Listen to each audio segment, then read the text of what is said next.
വളരെ എളുപ്പത്തിൽ വരയ്ക്കാൻ പറ്റിയ ഒരു ചെമ്പരത്തിയാണ് ഇന്ന് വരയ്ക്കാൻ പോകുന്നത്. അതിൻ്റെ ബേസിക് ഷേപ്പായിട്ട് നമ്മൾ വളരെ ലൈറ്റായിട്ട് ഒരു റൗണ്ട് വരച്ച് കൊടുക്കുന്നുണ്ട്. പിന്നെ അതിൻ്റെ ഇതളുകളും ലൈൻസ് വെച്ചിങ്ങായിട്ട് ഇങ്ങനെ മാർക്ക് ചെയ്ത് കൊടുക്കുന്നുണ്ട്. ഇങ്ങനെ വരച്ചാലുള്ള ഗുണം എന്ന് പറയുന്നത് നമുക്ക് പെട്ടെന്ന് വരച്ചെടുക്കാൻ സാധിക്കും. അപ്പോൾ നമുക്കൊരു ഫ്ലവറിൻ്റെ ഒരു ബേസിക് ഷേപ്പായിട്ട് വരച്ച് കഴിഞ്ഞിട്ടുണ്ട്. ഇനി ഇതിൻ്റെ ഓരോ ഇതളുകളും നമുക്ക് ഇതുപോലെ വരച്ച് കൊടുക്കാം. ഇങ്ങനെ വരച്ചാൽ പെട്ടെന്ന് വരച്ച് തീർക്കാനും പറ്റും. അധിക സമയം നമുക്ക് ഇതിൽ മെനക്കെട്ടിരിക്കാൻ വേണ്ട.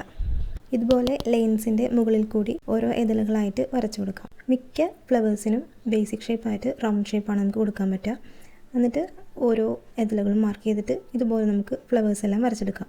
അപ്പോൾ ഇതുപോലെ പതിയെ വരച്ച് കഴിഞ്ഞതിന് ശേഷം നമുക്കിതിൻ്റെ ലൈൻസും കാര്യങ്ങളും ഷെയ്ഡിങ്ങൊക്കെ ചെയ്യണം. അപ്പോൾ ഇങ്ങനെ ഓരോ ഇതൾ വരയ്ക്കുക.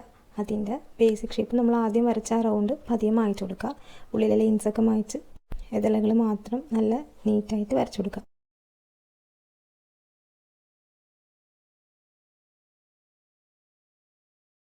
ഇതിന് ശേഷം ഇനി ഇതിൻ്റെ സൈഡിലായിട്ട് ചെറിയ ചെറിയ ലൈൻസുകൾ വരച്ച് ഒന്ന് ഭംഗിയാക്കി കൊടുക്കുക.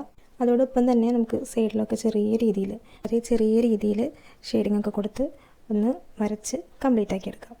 അതുപോലെ എല്ലാ ഇതളുകളും ലൈൻസ് വരച്ച് ഷെയ്ഡ് കൊടുത്ത് സെറ്റാക്കി വരയ്ക്കാം. അതിൻ്റെ ഇടയിൽ നമ്മൾ ചെമ്പരത്തിയുടെ സെൻറ്ററിൽ വരുന്ന ആ ഒരു ലൈൻ പോലത്തെ ആ ഒരു ഭാഗമില്ലേ, അത് നമ്മൾ ലൈൻ പോലെ തന്നെ വരച്ചിട്ട് കൊടുത്തിട്ടുണ്ട്. ഈ ഷെയ്ഡിങ്ങും കാര്യങ്ങളൊക്കെ ചെയ്തതിന് ശേഷം ആ ഒരു സെൻറ്ററിൽ വരുന്ന ആ ഒരു തണ്ട് പോലത്തുള്ള ഭാഗത്ത് നമ്മൾ ചെറിയ റൗണ്ട് ഷേപ്പിൽ വരച്ചു കൊടുക്കുക. അതുപോലെ തന്നെ ഫ്ലവറിൻ്റെ തണ്ട് ഭാഗവും വരച്ച് ക്ലിയർ ആയി കൊടുക്കുക.